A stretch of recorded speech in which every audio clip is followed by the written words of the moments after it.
3, 2, 1, and we are live. Welcome to the Self-Belief Chief podcast, you wonderful people. You're here with David Hulman. And if you've ever asked the question, am I good enough? Whether it's in your relationships or your performance or your career or in terms of your health, whatever it might be, then you're in the right place. We're not here to hype you up. We're here to give you strategies and techniques to help you transform your life in those areas. Ones that I've shared with the highest performers, from Olympic athletes to business owners. So make sure to hit that subscribe button, share your favorite episodes, and remember, if you change today, today will change your life. Hello, Lucas. Thank you very, very much for joining me today. So when I was looking through your bio and sort of the scale of the different things that you've done and the scope and the locations and all of this stuff, there's a lot for us to unpack. The first thing I really wanted to get to know about you, Lucas, was having sort of started in Argentina. What was it like growing up in Argentina in the 90s? What was that like? Well, the 90s was pretty much a good period of time, I would say. But again, I mean, Argentina is my home. My family is there. I was pretty lucky because I had a good sporting family, and I consider myself a lucky guy that I mean, from where I was living and the experience that I had, the friends that I had. So yeah, it was very, very happy experience. I know there's back home, there's lots of difficulties, especially in terms of economics and security. So yeah, you do have, you get concerned or worried about what's happening. I was pretty lucky. I was not involved in any very, very heavy situation. So yeah, it was pretty good. Very, very good, I would say.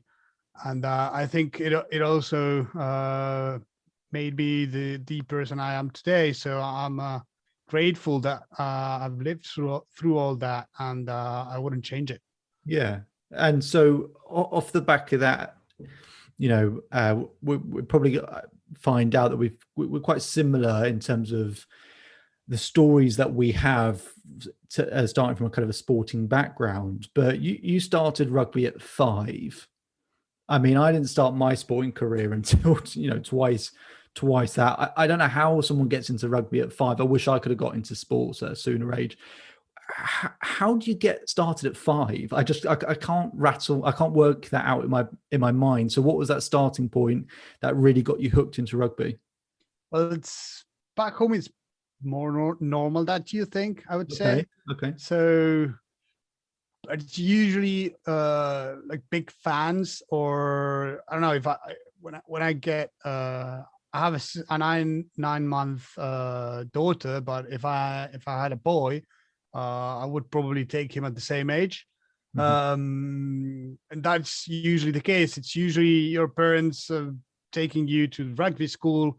It was not my case though, because my dad played basket, my mom played every single sport, and but I think that's where it comes from. My mom, she just took me playing rugby because she thought it was a good idea for me to practice team sports as a learning process, or as a grow up process. Also because I was always very hyperactive, which I still am, and it's a good way to have your kids spend some energy running around, right? Absolutely. Get them tired. Yeah. So, my dad's massively into rugby. He tried to get me started at an early age, and I just couldn't get into it. It took me a little while, like years, to really start to understand specifically what I was good at when it came to rugby. But I just thought it's just not my game, not my sport at all. But eventually I got into it. And so what I'm curious about when I speak with athletes, whether they're clients of mine or when I have conversations with them, is the ones that continue it on for a little bit, they have a moment where they kind of go, I'm actually quite good at this. This is a little bit more than a hobby now. This is something that I actually have a bit of talent for, put a bit of work into it. And they make a decision at that moment that, okay, it's got to go up a level now, and I'm going to pursue this in a very serious way. I'm just curious what that moment might have looked like for you that kind of informed you going, actually, this might be something that's a bit more than just something I enjoy. I think, I was considered a good player since I was young, especially my defense. But I don't think it came through that, not actually realizing I was pretty good, that I could do bigger things.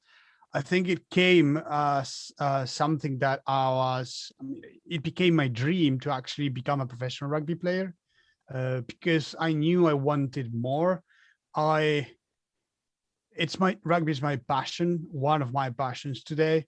I think when you have so much energy, that much passion about something, and you are a big competitor as I am, you're kind of looking for something more. That something more at the beginning was getting better.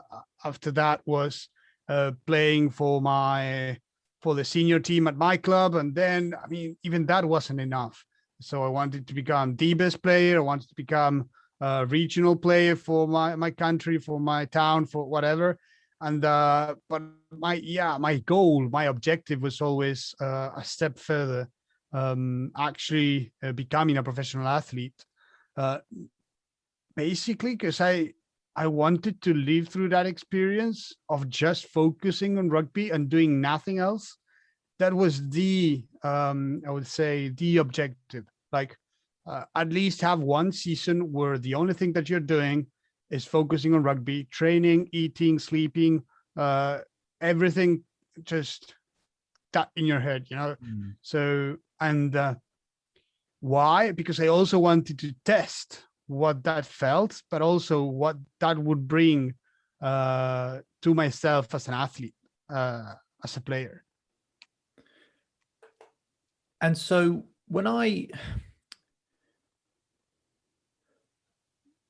there are many, you probably as you were coming up through the ranks, you probably came across players that were better than you, just like I did as an athlete, who aren't able to make that jump into being a professional athlete.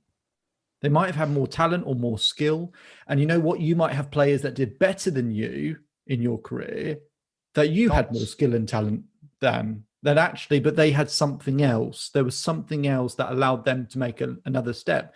So I'm just curious, and again, it's a sort of thing I think with lots of athletes, and I often think with myself, for you, what is it that you think makes the difference between someone who can play at a kind of an amateur level, let's call it, and someone who can play at a professional level? Obviously, skill and talent is obviously important, but what do you think really makes the difference for someone who can make that step up as a professional athlete?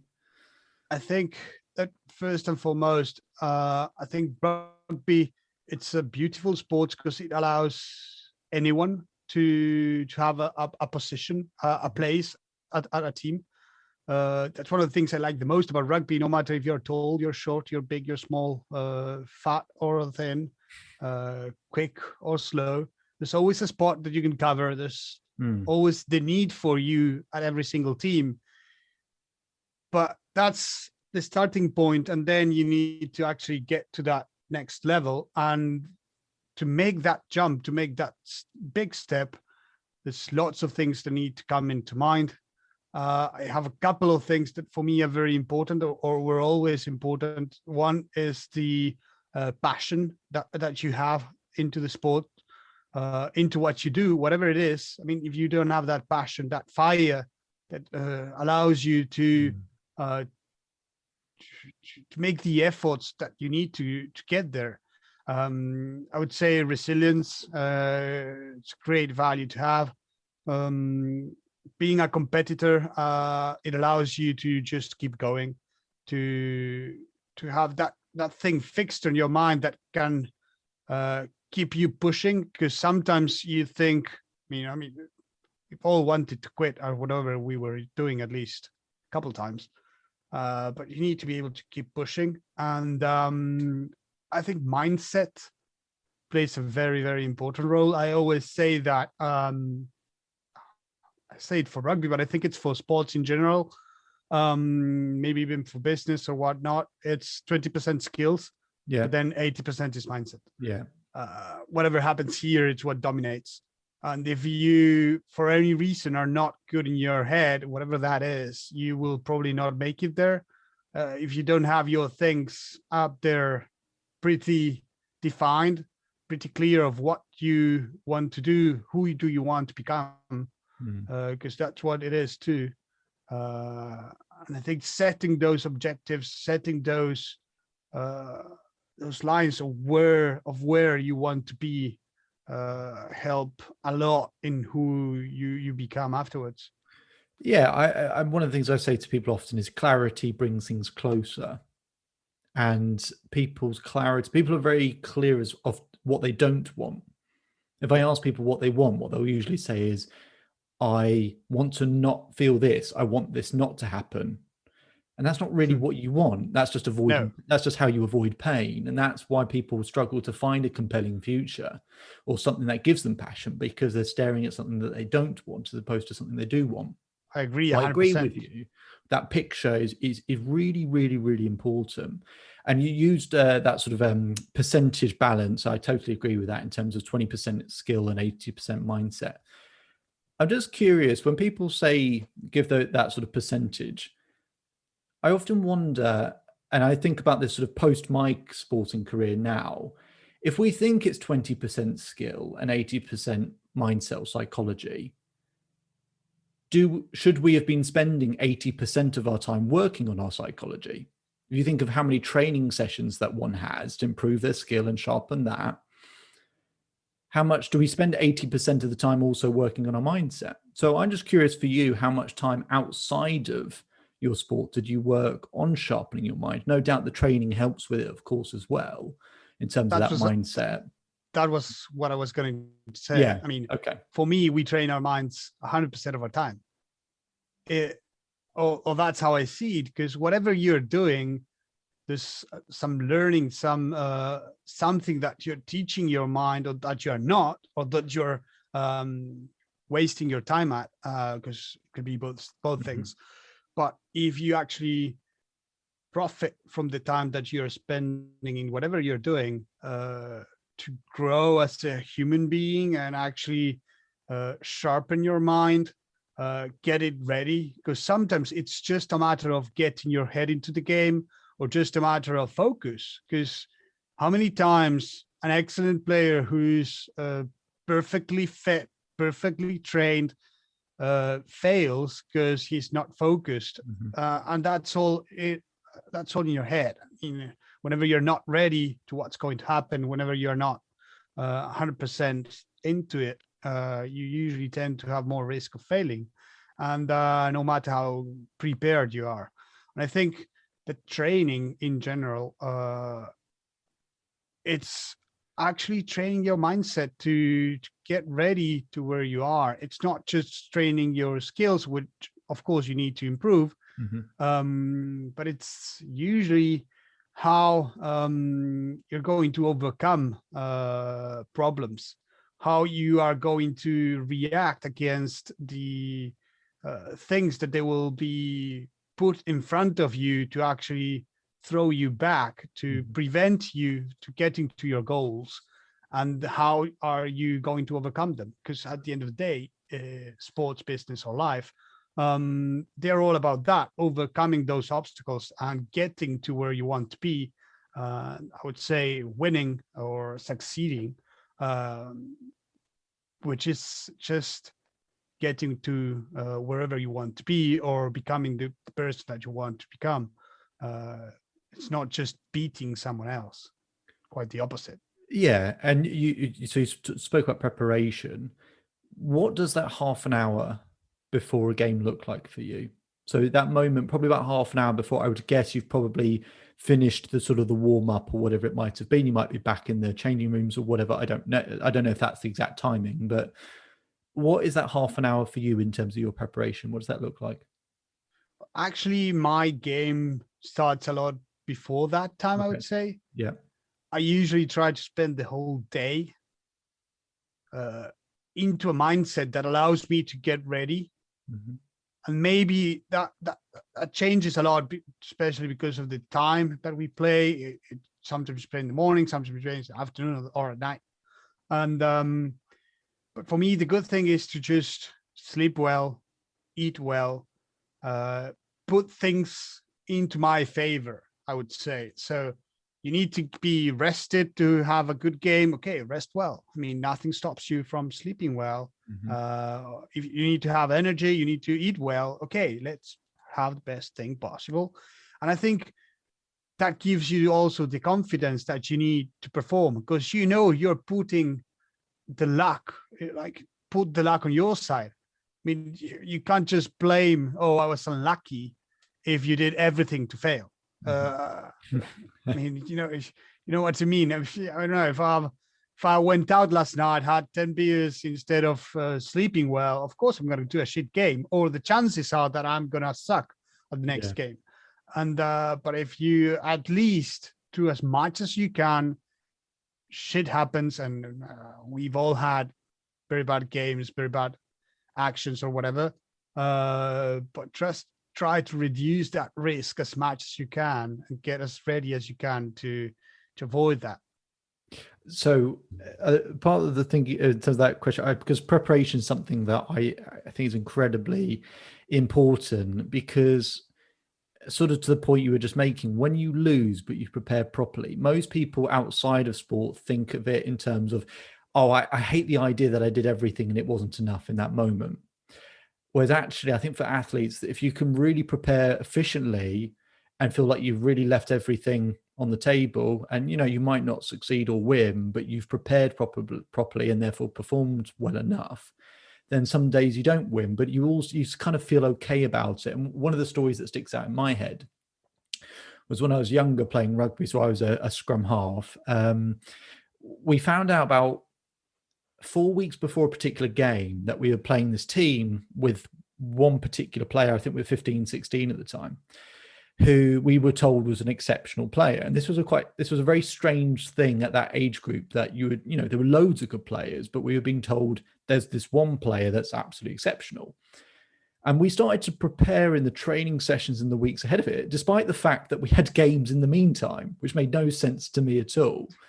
But this guy apparently was that good. So anyway, and so really sharpened. We had a plan, all of this stuff in place for this particular person. I prepared well on the morning because we'd really sort of been built up in a particular way. It's quite an important game as well.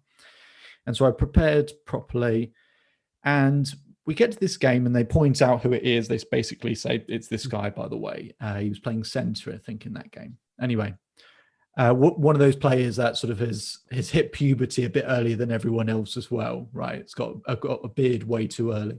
Anyway, so playing this game, and part of the challenge, a part of the sort of game plan, not even really a game plan, was we had basically two of our biggest centres.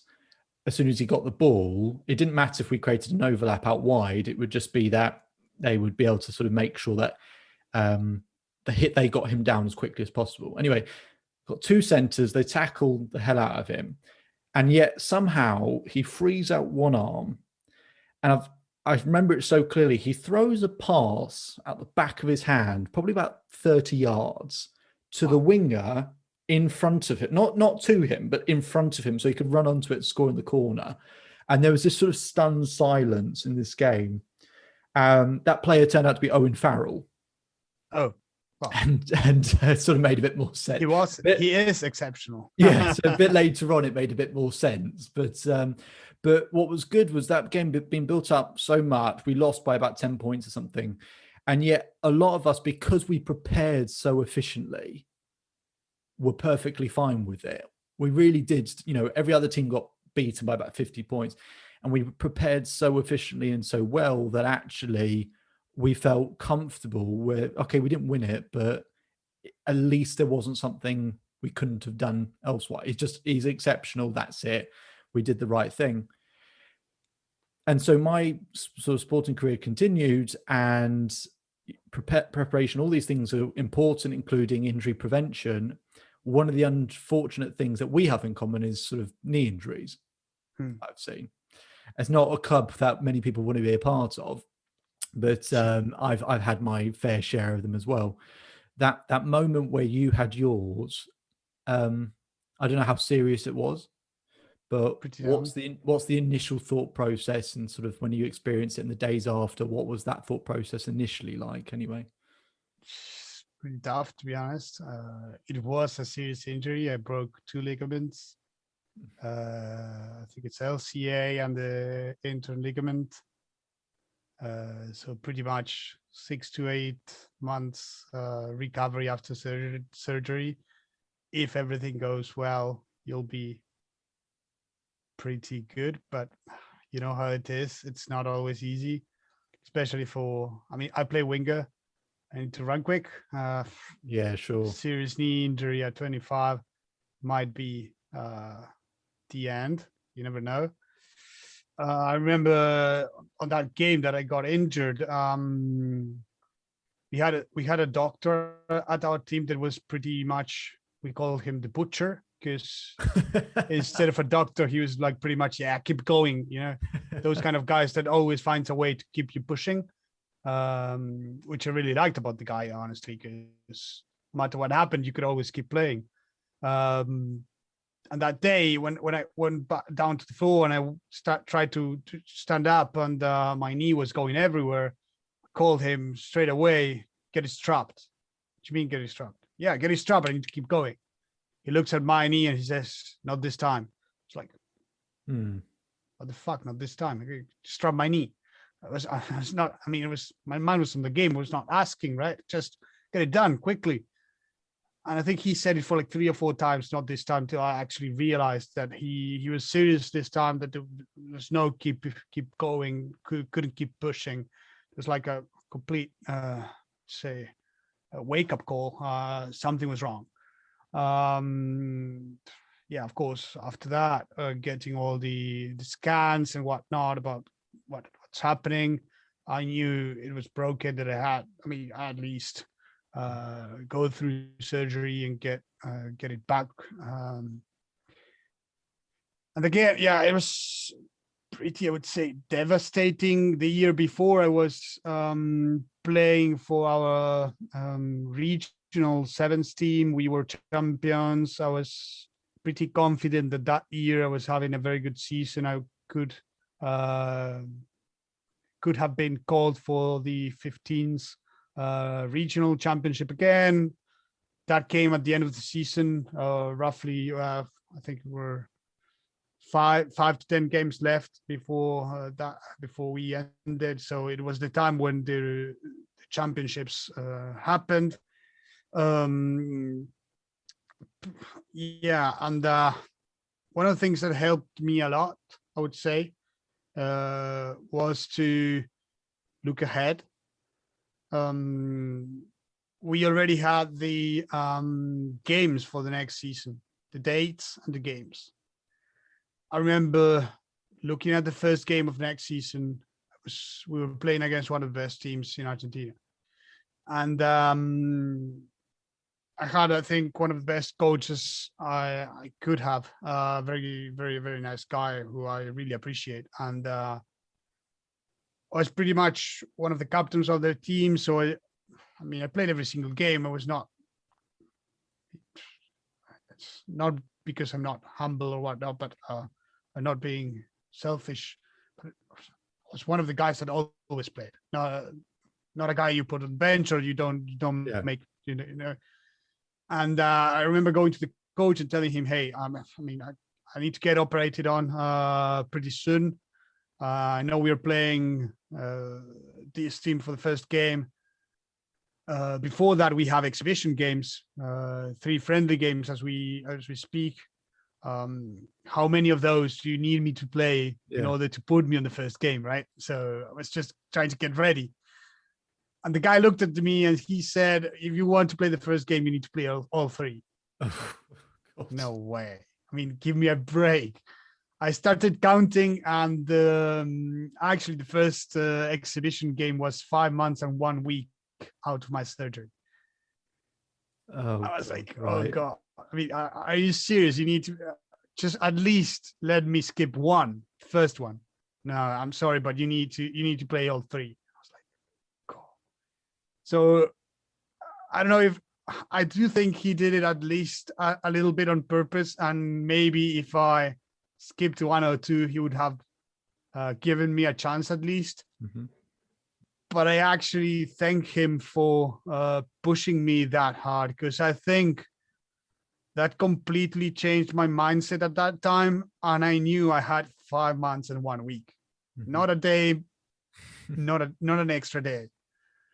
And that got me into work right away. I remember the day of this, before the surgery, I asked my surgeon, what do I need to do to make this quicker? He said, I mean, if your knee heals whenever it heals, minimum time is 6 months before I'll let you play. It's like, well, I need to play in 5 months, 1 week. Well, that won't happen. Okay, let's go step by step and see how it goes. And he gave me a couple of exercises to do as quickly as you can, he said. Okay. And as soon as the surgery ended, I was laying on the bed, dizzy and whatnot. The room was not ready yet, so I was laying on the hallway with the whole, lots of other people. I remember, okay, this is time to start doing the exercises. So people stared at me because I was like putting my leg up and whatnot with all the stitches and everything. And when I told that story to my doctor, he looked at me. Are you completely out of your mind? I mean, you should have waited. I was like, you told me as quickly as you can. And for me, that was as quickly as you can. I didn't have an extra hour. I didn't have an extra day. And that's what I was focusing on. And I know there's hundreds of stories about that, but it's all about what you are willing to do to get there, I think. Again, there's no time to lose. Well, but what things are you going to stop doing to actually to get you to the place you want to be? Because you need to make the efforts. You need to let things go to actually focus on what matters the most. And at that time, at least, that was my sole purpose, and my whole focus was to get ready. And a bit of a good story, the good side of it, the first exhibition game, 5 weeks and 1 month, 5 months and 1 week after the surgery, I played for 10 minutes. He didn't say how long. He didn't specify. I always tell him, you said play 3 games. So first game, 10 minutes, second game, 60, third game, the whole game. For the first season game, I was ready. Oh, that's good. What you said it's about what you're willing to put yourself through or go through, and it's the other side of that injury, I guess, that I'm very curious about talking about in a second, because again, it is in those types of moments where you just make a decision. Most people go, oh, it's just, this is how it is. And you go, well, no, you don't get to control the events, but you get to control what they mean. Mm-hmm. And you get to make a decision as, what does this moment mean when I go through this? What does this do for my life going forward? And what you've done, what you did post that seems fairly remarkable in lots of different areas. But before we talk about some of that stuff, I'm just curious in terms of, you said what I was willing to go through. I mean, what were you willing to go through in terms of the consequences? You know, how because I'm fully aware of the risks that you were essentially taking by the process you were going through. But for lots of people listening who might not understand some of those risks and consequences, what consequences were you essentially risking and willing to put yourself or what's the right way of saying it, to potentially put yourself through at the hope that you could turn this the right way? I mean, in terms of consequences, I was very much guided by by the doctors, but I do think that the consequences are not just physically but mental. Yeah. And in terms of not just that, but your surroundings, your family, your friends. I mean, I remember I don't know, a couple stories, but one of them was my how do you say, physician, I think. He told me, yeah, no, don't do this this sessions, because unless you do at least 4 hours a day, they don't change anything. So I actually rented that thing. I did at least 10 hours a day. Wow. It's just, I think you need to put around your knee. It does nothing, but you need to be laying on a bed for 10 hours a day. There's no other things that you need to do. And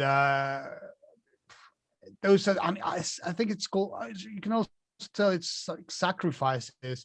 And my friends went out at night, I'd had something to drink. Again, I don't know.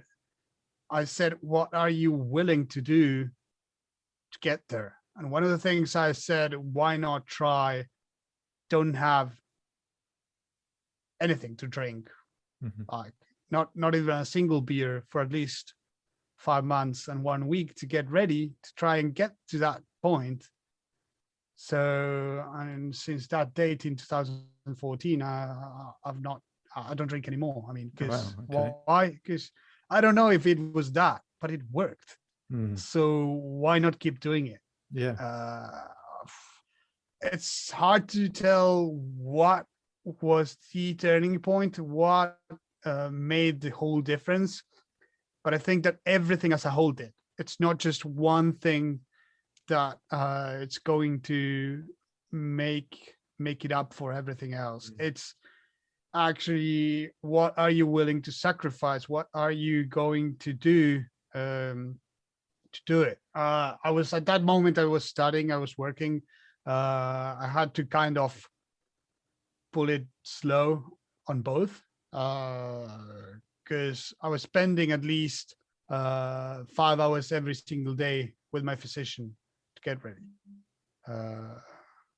If you add up that to the 10 hours of the other thing that I was doing, there's not much time left. I'm dead. Again, my girlfriend at that time, my wife today, I'd probably not spend as much time as I would with her. Same with my friends, same at school, at university, same at work. So yeah, I mean, so much you can do in 24 hours. And unluckily for us, I still don't know a way to make days longer. I would like to, because there's always so much to do. But again, it's how you take advantage of that time. What are your priorities and what do you sacrifice? Because at the end of the day, you're always sacrificing something. You sacrifice quite often there. I can think of times when I was playing where you'd use the word sacrifice because that's essentially what you're doing, but it didn't feel like a sacrifice. It really didn't. I knew I was technically sacrificing things that I would otherwise be doing, but it didn't feel like a sacrifice because I had complete certainty that what was required was the right thing to be doing. And essentially that's just, to be brutally honest, that's how I wanted to spend my time. I could have done the other thing, but technically that's what I wanted to do. Just curious, I couldn't agree more. Did it feel like a sacrifice at the time? No, not at all. Yeah. But again, we come back to that mindset, to that passion that you need to have. Yeah, that's it. To actually follow that dream, have a dream. And it's not, again, one of the things that you said before, that keeps turning on my head. It's not what you don't want to do, it's what you want to do. Who do you want to become? And when you got that question answered, I think everything is easier because you know where you're going. And then it's not a sacrifice anymore. That's true. It's something that you need to do. And you just do it. And you actually spend a great time doing it. If you are smart enough, you actually enjoy a lot what you're doing. Absolutely. And so, and looking at therefore where your career went, both in terms of your rugby, but then for someone who comes across or reading about you, an unbelievable laser-like focus, single-minded ability that if you want to switch that on, you can do, to then start being able to pursue things outside of rugby, I find really interesting. And knowing probably similar that making that type of transition, in your case, still doing both at the same time. But in my case, that transition can be very, very challenging to put sports on the either on the back burner or stop it at all. Making that transition mentally is a real challenge for a lot of people, especially if someone has just their whole life had a laser-like focus and passion for one thing. The idea that you could be passionate about something else seems completely ridiculous. And then for whatever reason, you do find those things. And it is true with everyone that I think we do have multiple passions in life. And it can feel quite sad or lonely at points when you feel like you've just got one passion and therefore only one group of people can possibly understand you. You start to have multiple passions. It's like, actually, I've got these different sides of me that really do have different abilities and different skills. So I'm just curious, as you could share for us a little bit, how you know, in terms of the stuff with how you met, what was his name, Dom from Unicorn, and how you started branching out and finding this new passion, what that was like when you started to find this other side of, without it sounding a bit too cliche, started to find this other side of you and start to find these other interests and start to find this other stuff that you had you could bring some of that athletic mindset to, rather than saying, you know, that's a separate thing. Is actually, I've got a lot of skills that I've learned and I can now utilize them in a different space. What was that transition like? How did you start it? How did you find this passion for something else? I do think it comes with who I am also, because I've always been hyperactive. I've always been a competitor myself, and I always want more. And again, when I wanted to become a professional player and do that, I did it. But then at one point in time, it was not enough. Yeah. So while I was playing, I've also studied a career online. Why? Because I wanted something more, something extra. At one point in time, when I finished that, I asked myself, okay, what are we going to do next? Yes, you can keep playing rugby, but at one point in time, I want something more. I want to do something extra. That's how I came to Dom, and how I met him, and was fascinated about this whole business startup world that he's been into for the last 25 to 28 years, and which I mean I love, and it became a passion of my own. And I think it always was, because I was an entrepreneur myself since I can remember, with little things at the beginning. I had a food catering myself when I was 18, had for quite a long period of time. I founded a shoe company back in Argentina with my wife. You know, I've always been into the business world and always wanted to do something more. But this came up, and it was an adventure, I call it, because I think that's what it is, to actually do both things at the same time and jingle around them, and being able to, I think it's also an opportunity to be able to do both things at the same time, and actually get ready to, whenever you end your career, as you said, have that transition a bit smoother, a bit easier.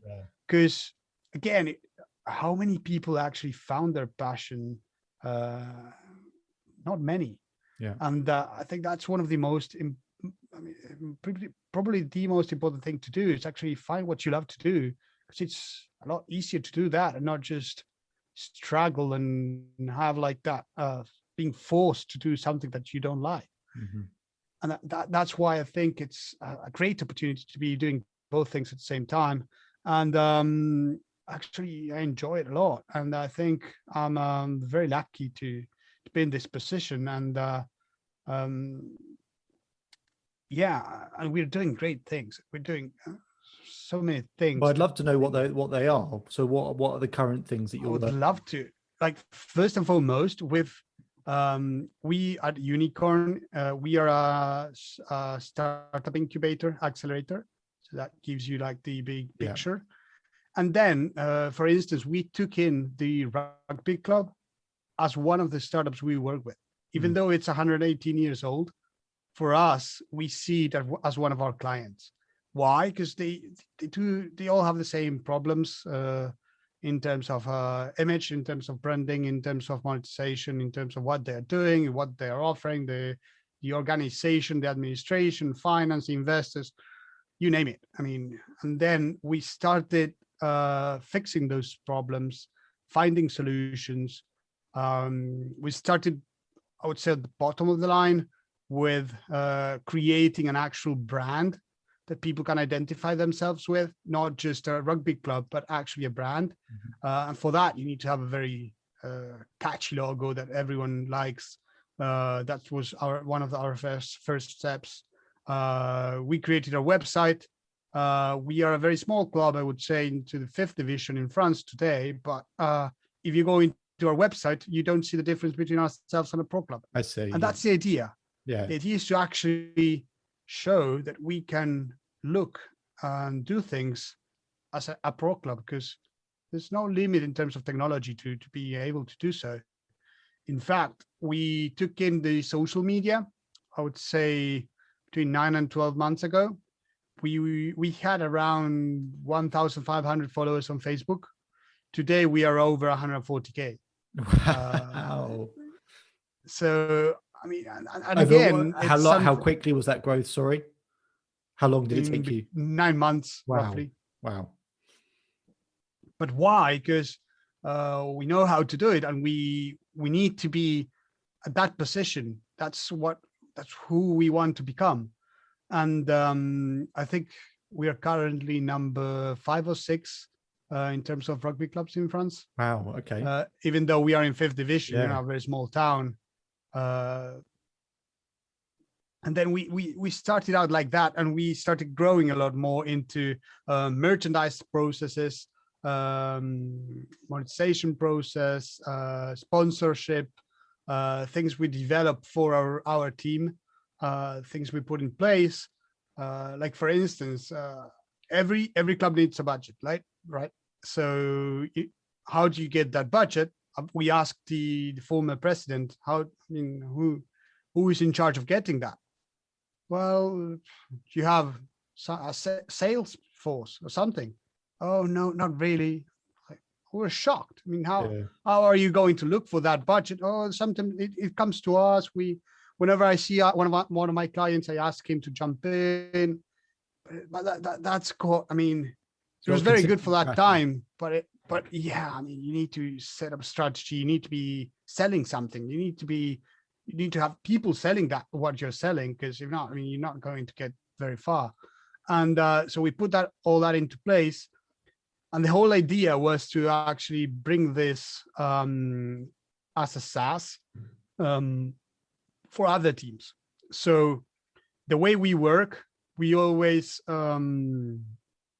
have our model first. We try things first before we tell anyone else to do them. We do think that leading by example is one of the most powerful things you can do. So that's, I mean, we try to say what we preach what we say, and not just say it because we think it is the good option. Because I mean, in terms of trusts and confidence, it's important to actually do what you say you do. And then this is how we planned it out, and it came a lot quicker than we were expecting. But clubs from all around and from all sports are actually contacting us and asking us, how did you do it? How can we do the same as you did? And that was our whole purpose with Solo Rugby, to actually, it's our proof of concept for a much larger company that we funded already 2 weeks ago, 2 or 3 weeks ago. It's called Challenger X. And it's objectives of the company are very insane, I would say, because we are inviting every club to join. We are in a position today that we can bring in 100 clubs right away. Right. Okay. We are actually trying to defeat the records into getting a company listed in London. We expect to be listed by the 15th of July in the Aquis Exchange in London. That's 8 weeks since we funded the company, so it's pretty damn challenging. That's why the name too. And but yeah, it's a great adventure again. And the cherry on the top on that company is that we are in a position today that we can actually mint a social token for whatever club we decide to in 10 to 15 minutes. We are in a position today to get that done. And we've done it already with Sarala Rugby. We've minted Sarala. We have not yet commercialized it just because we are waiting for the right time. But that again is something that we are very much into, the DeFi world, the decentralized finance world. And we believe that social tokens are going to help the clubs so many different things in terms of monetization, in terms of engaging their fans, in terms of building those communities that will just make them stronger and help them to take their club into the next level. Well, that's what I was going to ask. So presumably these clubs come to you because they want to grow their profits. Ultimately, that's what they've got going on in their head when they reach out to you. I was going to ask you what your, often with, for example, when I work with a client, I give them what they want and then I'll give them what they need, right? So that this is what they've asked for, so I'll give them that. And then there's this other thing over here that when we have a discussion, I get to know them better, that I realize they actually need, I can give them that as well. And so, but from your point of view, the business, the rugby club, they want to make profits. I was going to ask you, what is it that you're hoping for? It sounds like what you said is beyond the profits. Ultimately, it's that community, but it's that they can scale that ladder in terms of that, your French rugby pyramid, and that they can actually climb through the rankings, which I think is just an incredible thing, really, if that's essentially what you've got going on in your head. But just in terms of communities, I know what a club does for a town or a city in England. What does it do in France or Argentina? What does it do to have a sports team that's doing well? What does it do for that town or city in France? Well, it's not just the town or the city, because in our case, we'd like to call ourselves a club that's worldwide. We have signed today 62 broadcast TV, OTT streaming agreements all over the world. Wow. Because we'd like to bring rugby to the whole world. We did one research in the States asking how many people follow rugby, because we were about to take this project, right? And then they told us, I'm sorry to tell you, but only 12% of the people in here know rugby rules. Yeah. And after 2 seconds, we actually say, okay, that's an even better reply. The guys looked at us like, what do you mean? Like, yes, because it's not the 12% that I'm interested on, it's the 88% that's missing. So I'm willing to take rugby to those people by the train of Sarala Rugby. So by the example of Sarala Rugby, I'm bringing it to them.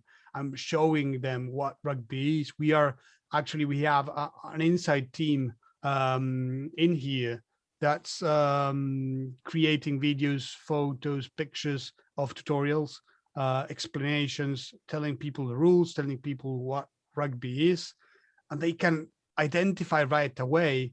And those people that you've actually took rugby to their house, they become real fans. And then it's what you give your fans, what you can offer them that keeps them engaged.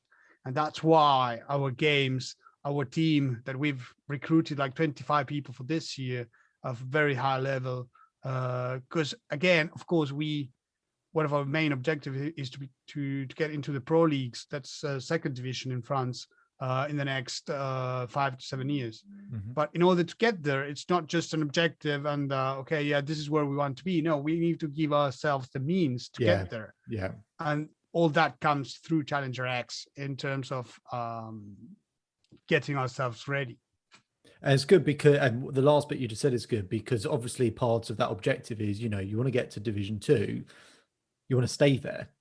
You know, a lot of clubs can create a plan, make an objective, and okay, we've got some good players this year, and maybe we can't afford the salaries, or we haven't got the foundations, we actually haven't got the right stadium size, we haven't got the fan base to bring in the revenue at this level, all of that type of stuff, and then they get there, and it actually brings the whole club down. It's sort of a gift and a curse, isn't it? You get to that level, and all of a sudden, it can't, you know, get sort of bankrupt out of it. But it sounds great in terms of that exactly what you said, which is the foundations have to be laid so that it's not just that how get there as quickly as possible. It's actually more importantly, can we get there and sustain it?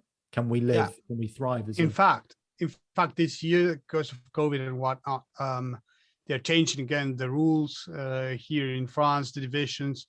They offered us to go up one division, even though there were no games, like just on paper, and we refused. Why?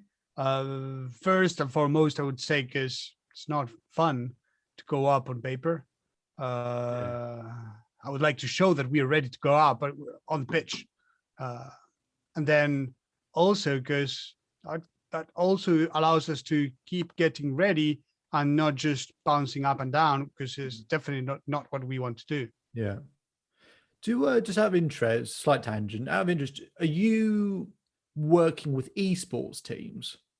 Is that something, is that like because that whole world, which is starting to be sort of very new to me, and we're sort of a similar age, I'm sure it's sort of in some ways, it's sort of almost the generation just behind us where it's like a tidal wave esports. I'm just curious whether that's a sort of market that you're also tapping into. In fact, yes. We've funded a company that's an esports platform 6 months ago. Right. Okay. So yeah, we are very much into esports too. It's called formation.gg. It's an esports platform basically where you can just play tournaments in every single game, in every single part of the world. And it's mainly focused on, I would say, non-professional. Again, that's the target that we are looking for, because we do believe there's a lot of lack of tools on that world. Professional sector is pretty much covered. There's games, there's tournaments every single time. But whenever you're a more casual gamer, but you do want to compete, there's nowhere to go. And that's why we brought Formation in terms of just getting that to the people. And I think we have in around 30K players today. Wow. After 6 months. Yeah. I mean, and there's a whole different debate. Again, it would be another tangent, but in terms of esports players treating themselves like athletes, that actually they get all the basics right in terms of sleep, in terms of diet, and all those things, where it's different in terms of the physicality. Of course it is, but it's actually, I'm starting to see more and more that you do have to treat yourself like an athlete in order to sharpen your focus, be well rested, have the energy requirements. And you, as you sort of pointed out, that gap between people who do professional, where almost everything is covered, and then there's a big drop off between everyone else who wants to get involved, but don't necessarily have the tools and know how to get involved. I think that's awesome. Yeah. So I do think they are athletes. I mean, there's they do have every professional team has a physiotherapist right now. Right. Okay. You know how many wrist injuries those guys have? I'm really? Serious. Yeah. It's when I've like read an article, like carpal tunnel and stuff. I mean, imagine you're playing games for 12 hours in a row. Yeah. It's like if you were running for 12 hours. Yeah. I mean, at the end of the day, your ankles and knees will suffer. Well, this is the same thing. Imagine your back sitting at a chair for you know how long.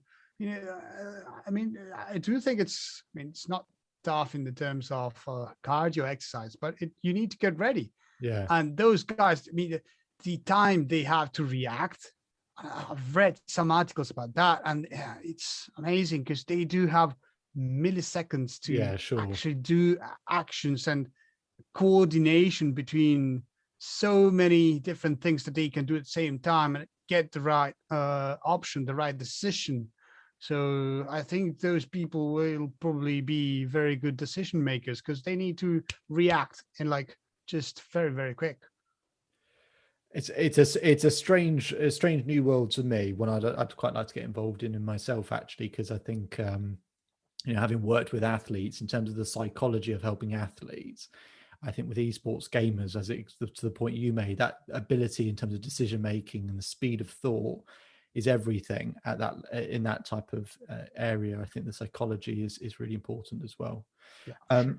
Lucas, I really enjoyed this conversation. I wanted to ask you one more question and then make sure that people sort of know where to find you and find out more about Unicorn and the other work that you've got going on as well in Challenger X.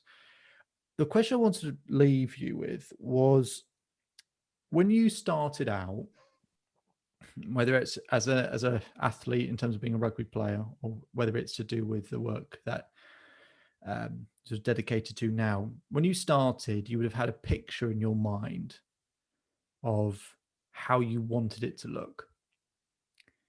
And however many years, decades later, first question is, I'd like to know, does it look anything like that picture, or does it look completely different? Whether it's better, whether it's worse, or whatever it might be. Does it look similar to the picture when you started out of what you wanted it to look like? And the second question will be, in terms of the footprints or footsteps that you'd like to leave for other people going forward, what do they look like? So first question, does it look like you thought it was going to look when you sort of started out on however long this journey has felt for you?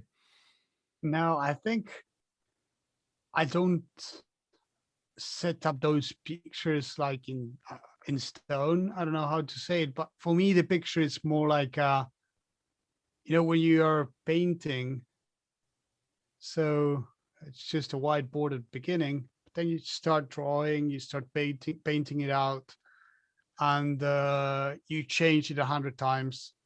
And for me, that picture is more like that. And we build it every day. We nourish it every day. It's like a plant. You put some water in, you take care of it. And that's that picture. I mean, I don't think it never looks like something. It always looks like today. And this is where I am today. Of course, I want to be in a certain position next, but position, it's more, I don't think myself, at least, I'm not saying this is for everyone, right? But don't see myself, okay, in 5 years, I want to be this place, living like this, have this amount of children, dog, such a house. No, it's more general view. And I think it's a more, I would say, sane experience, because then, imagine you want to be, I don't know, you want to have 2 kids in 5 years and you have 3. Well, wouldn't that be a good thing? Yes, I think it does, right? But your head, your picture was too, so it's not the same. So you're never going to be happy about that if that's the case. At least that's how I feel, and I think it's very personal. But I do like to give myself a more option thing, a more wider variety. I do have objectives, of course, and they are specific on one side, but not that the picture's not painted yet. Fine. So I'd it's like to almost keep like it that way. it's almost like having a goal or objective, but multiple ways of getting to it, right? It doesn't have to be like the pictures, this only one picture. It could happen in lots of different ways. So it's quite fluid. Okay, that's awesome. Because it's very easy to get frustrated if you do it that way. Yeah, sure. Yeah, sure. And then your second question. So the second part, in terms of the footprint, what are the footprints you want to leave for other people? Well, I do think there's 2 sides of that coin, which I do like and I do enjoy very much. First, I would say it's on sports, on rugby. Whenever I have the chance, whenever I can, I'd like to go train the young people. I do that every single time I go home, because back in Argentina, there are no professional coaches, or almost none. It's always someone giving up some of his time to teach, and that's what I've lived through for 25 years when I was playing rugby. And I think I've learned so much through that I would like to give back some of all that care that I was given when I was a kid, and even till I was 25 when I was playing back in Argentina. So whenever I have the chance, I really enjoy going to my club and help as much as I can, spend as much time as I can with the kids, try to, like, I don't know, even if it's just a conversation about life, right? I mean, it doesn't need to be real coaching, but I think it's just sharing your experience for them to have at least another vision of the story that they can use or not. They can take bits and pieces, just build their own journey. But I usually try to tell them that there's whatever they have in mind, they can make it. That's one of the things I like to do. Like, it does sound cliche, follow your dreams, but do it. And then on the business side, I try to do the same, because people have done it for me. I do feel Dom is my mentor, and I learn every single day from him. But I also have my own team inside, which I try to take care of, and I try to motivate. I try to, I wouldn't say teach them, but actually try to support them in whatever they need. I try to be there when they need me, and try to actually just show them what they've shown me. And it's like a give and take back, right? And I think it's an important thing to do, and that's how we learn. And they say that whenever you are able to teach someone something, it's only that you really know what you're talking about. That's a great answer. That's a great answer. Lucas, where can people find out a bit more about Challenger X and what else you've got going on? Sure. So for Challenger X, just go to the website. It's challengerx.io, and well, be ready, because we are going to be listed on the Acquis Exchange pretty soon. And then if you want to contact me personally, I would say the best way is through LinkedIn. Just Lucas Caneda. It's LUCAS CANEDA. Just look me up, and I'm open to whatever you guys need. Lucas, thank you very much for your time. Thank you, David. If you enjoyed this episode and are enjoying the podcast, make sure to subscribe to keep up to date with the latest episodes. And if you would like a free copy of my book, very simple, leave a review on iTunes and email selfbeliefchief@gmail.com with the headline free book, and we'll make sure to send you an audio copy of the book. Otherwise, we'll speak to you next time.